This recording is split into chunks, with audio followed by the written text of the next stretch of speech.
I hear 6 chimes, one for each student. A 7th student doesn't log in. The video chat boxes consolidate their home lives into objects and furniture. Pink bed covers, a cramped kitchen, red and yellow plushies. Sometimes a dog, sometimes a grand piano. One student insists on dozing in their bed, blue blankets pulled up to their nose, and all I can hear is a muffle when I greet them.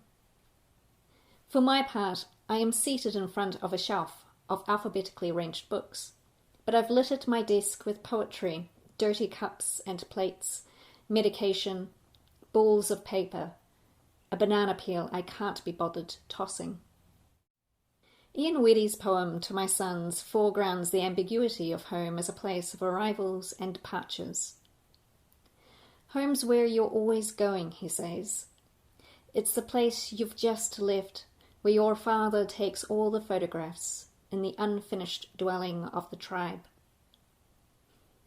Weddy's poem is an ode to a type of generational Pākehā experience which I share but don't always want to recognise. We always leave to go somewhere, and as long as we're there, we're also here. Home is concussive and tender. Many students opt to write about their homes for their final projects as they attempt to apprehend a relationship between their confinement and the remote intimacies they are now forced to share with their parents. I find their decision brave.